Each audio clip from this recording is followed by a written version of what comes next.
for good measure. So we are at our April housing monthly partner update for the Affordable Rental Housing Division at OHCS. This is Natasha, she, her pronouns, Director of Affordable Rental Housing.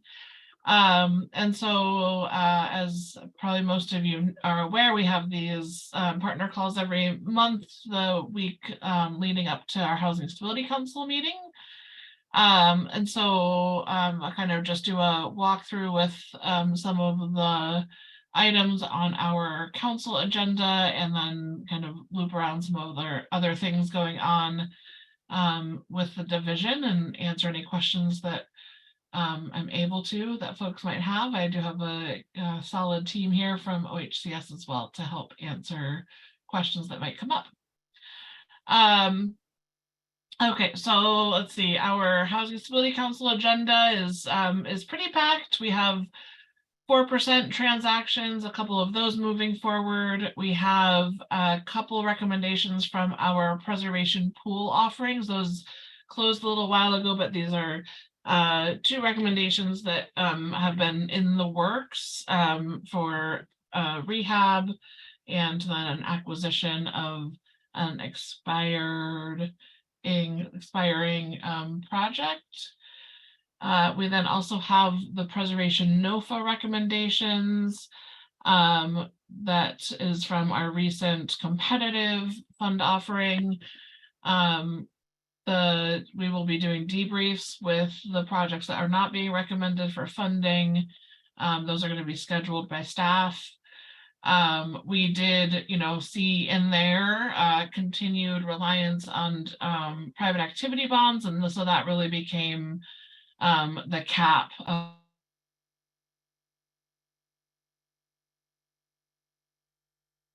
did I mute?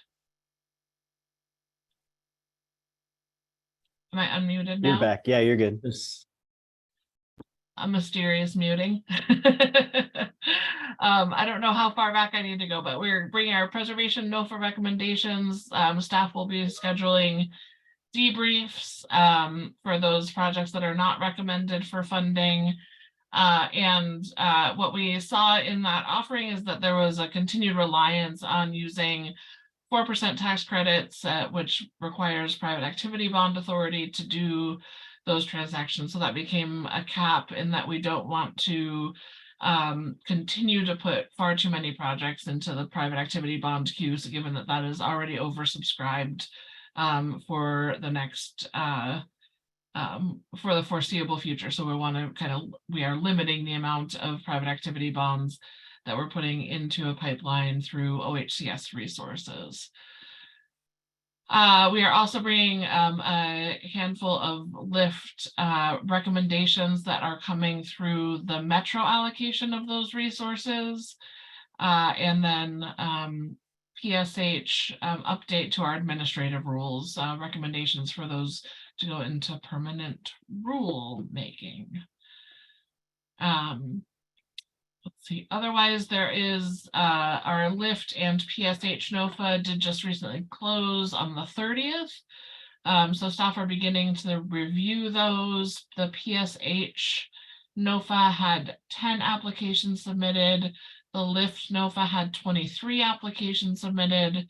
The program staff are working to put together the applicant list, and so I expect that those will be published by the end of next week, if not before then.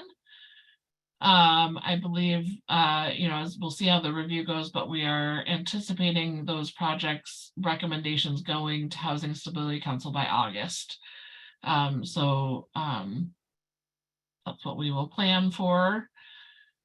I guess I was going to make mention the Housing Production Advisory Council that is the governor established as corresponding with Executive Order 2304 has been convening. OHCS has been participating in those conversations and staffing it on that side, and the council this past week essentially created the work groups that they will be moving forward with over this coming year to be able to put together recommendations and strategies, and as well as some did some prioritization of concepts that we have put forward so far.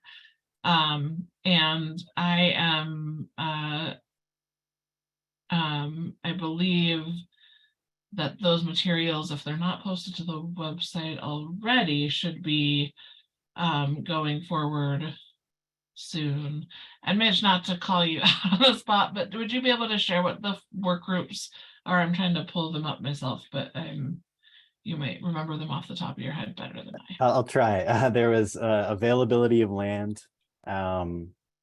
entitlement process, building codes, workforce shortages, and financing, I believe, which is going to be broken into affordable housing finance and market rate housing finance. Those are the kind of groups they landed on. Great. Thank you so much. And so those, I believe they have I'm pretty sure there's another, is there another meeting this Friday, or are they switching to their monthly? I think it's switched. Last week was the last weekly one, so now they'll switch to monthly. That sounds right. So they are, they've met for almost all of the Fridays throughout March, and it looks like now we'll be moving to their monthly cadence. I think the next monthly meeting of all of the members will be on Friday the 14th. So not this Friday, but the following Friday. And so that'll be good conversations to track and see what recommendations, the ideas that group will come up with. So right now they have a framework for the work to guide them over the next several months, but then by the end of this calendar year would be coming up with recommendations after having dug in on all of the different ideas and strategies that they've identified of interest. Let's see. OHCS, we put out a technical advisory around some requirements for our Article 11 Q bonds. We are having a webinar this afternoon at 4 p.m. today to share. In that conversation, we'll be able to share the draft documents that Department of Justice have come up with, talk through why and the why and how that looks in the documents. And we'll kind of circulate a means for adding questions, concerns, and others so that we can be responding to that. Obviously, keeping our Article 11 Q bond programs alive and active is a top concern for OHCS, and as well as all of our associated legal counsel. So really wanting to make sure that we get your insight and feedback into that process as we ensure that we are kind of working to streamline and make these resources continue to be impactful across the state. And let's see, the webinar link, I can't put in the chat, so that's interesting.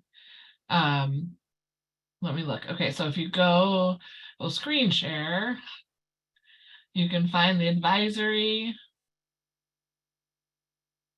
I think I can screen share. Can I not screen share?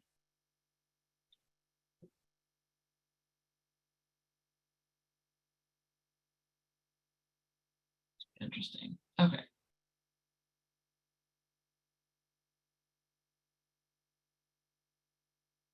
If you go to our homepage, if you go up to the top, there's a news and updates drop down, go to news and updates.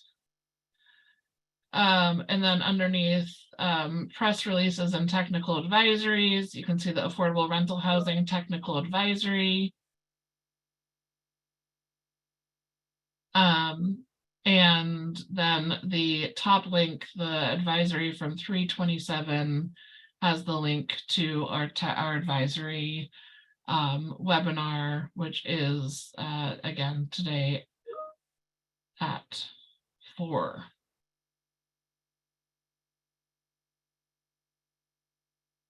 Oh, now I'm seeing screen share. Thank you.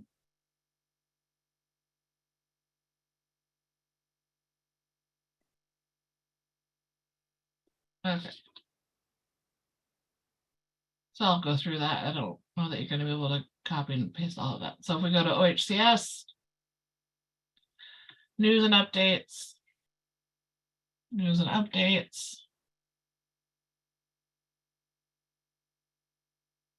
press releases and technical advisories, affordable rental housing technical advisories.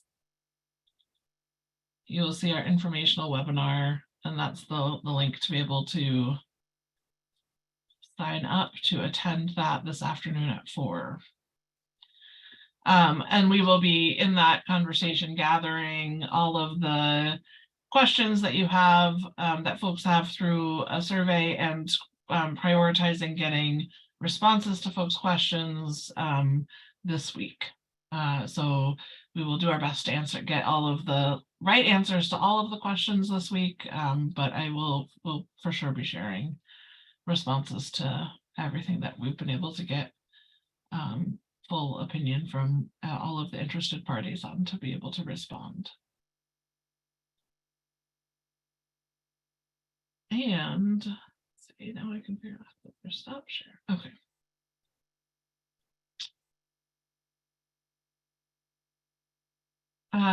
In terms of other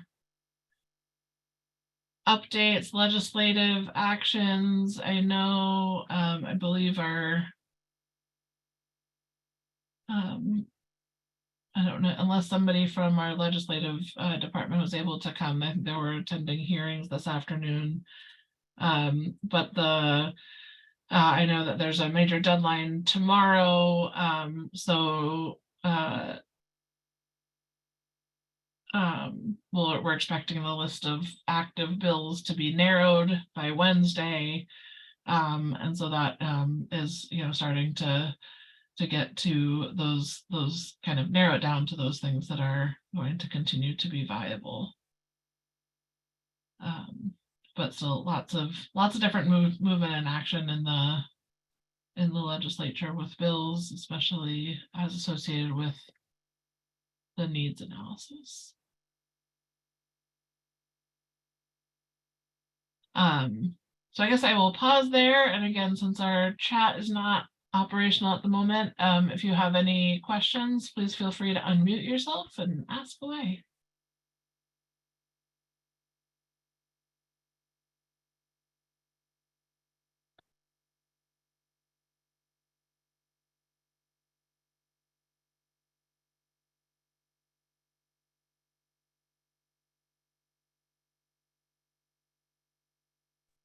We're all speechless. You covered everything. That's hardly possible.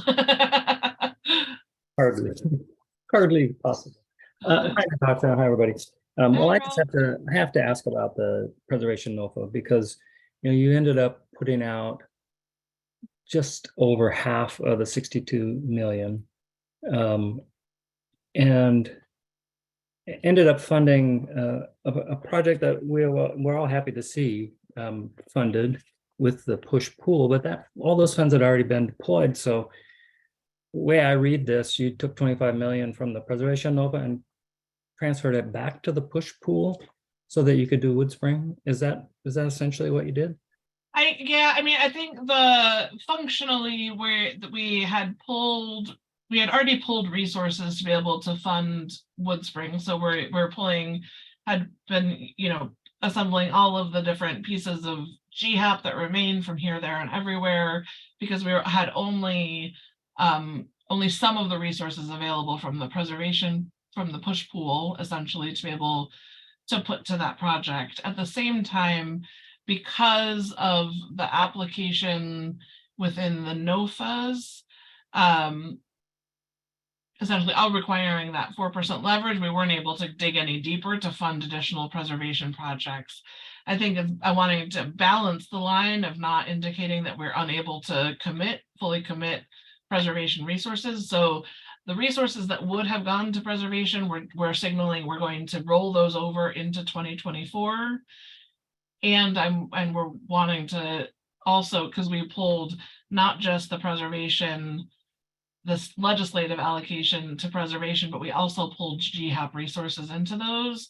So the resources will roll over. I'm just going to pull from the GHAP side of the coin, so that it's not, so that we are clear in working with the legislature that we're able to commit those resources to preservation. Does that make sense? And so in that vein, when we do a preservation offering, when we're doing that funding calendar work, we'll be adding more resources than we receive from the legislative allocation this year. And was there any, did you have any ability to look at maybe working with the applicants to try to make fit some of these other unfunded projects in? I'm just asking because it's a lot of money and a lot of time and a lot of work to put in these applications, and then to only deploy half of it has got to be really disappointing to all those folks that went through that process. And I haven't talked to anybody about it. I just saw the results. So I'm not speaking for anybody other than myself, but I just thought it was important to raise that issue. Yeah, I mean, I think, and we're happy to talk in more detail with you and everybody else as we're doing the debriefs. I think, yeah, I mean, absolutely interested in wanting to make sure that we can do strategic preservation investments to move this forward. At the same time, replacing tax credit equity in projects is not trivial, and quite honestly, we wouldn't even be able to fully fund one project with the remaining balance of 30 million, given that they were relying on structured to be reliant on such a large large amount of tax credit investment to make those projects whole. And I think there's some of those that we're applying for rehab resources that are critical and are needed to be able to be in projects, and potentially, are there strategies where we could offer resources to help with that near-term need, while knowing that the longer-term need of resyndication is needed. And so those are conversations that Michael and team are trying to take on now, to see moving this really forward. And I think, it all, across the board, and I say this to everybody, whether you're interested in preservation or not, but we have developed so much with the 4% credit, and it is so constrained right now that we really do need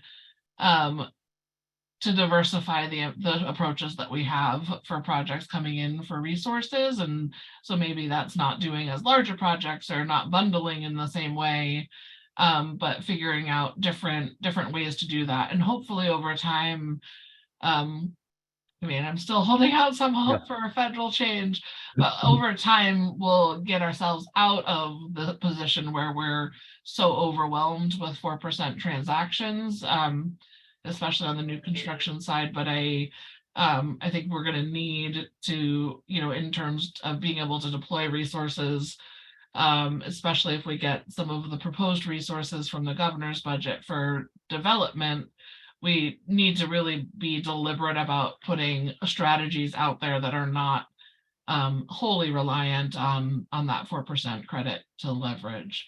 So I'm hoping that we're going to be able to launch into some conversations as we go through this year to be able to kind of get different ideas into folks' hands. But I also know that these are in the Zoom room here are the brains that will figure out the path to really making sure that we can deploy resources in a timely manner.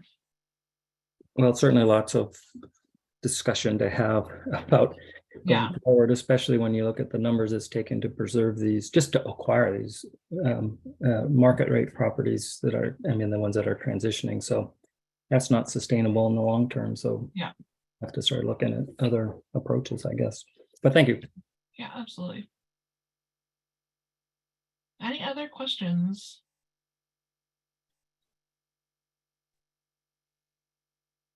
Hi, Natasha. This is Jeff Lane at Home Forward. I just following up on that question about the preservation that Rob just asked. I was wondering where those projects, has it been posted yet, that which projects were awarded? I didn't see that on the website.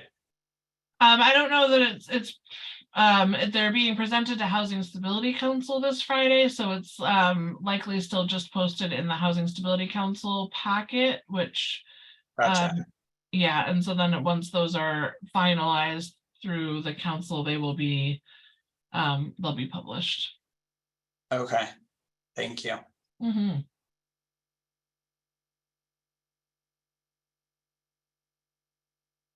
Any other questions?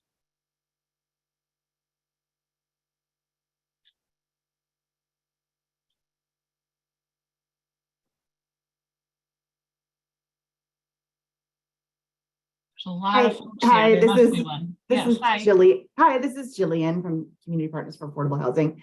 I think everyone else is similar to myself. Most of my questions are around the changes to the lift bonds and the legal language and the bit of chaos that's causing with lenders. So I'm sure I have questions, but my mind is so focused on that next meeting that they're just not coming to mind. So I may email you after.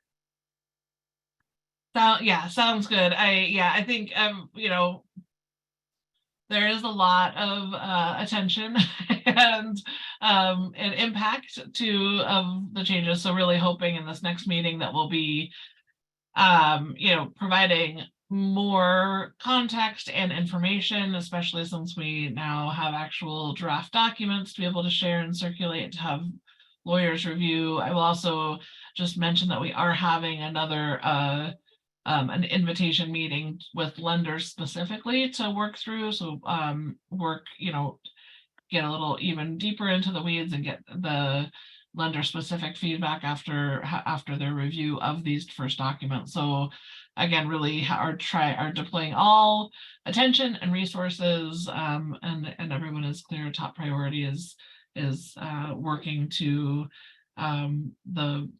to our best of our ability to make sure that this is viable and balances public interest and state requirements with actual lender abilities. So I'm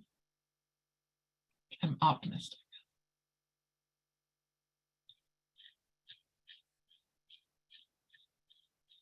Any other questions?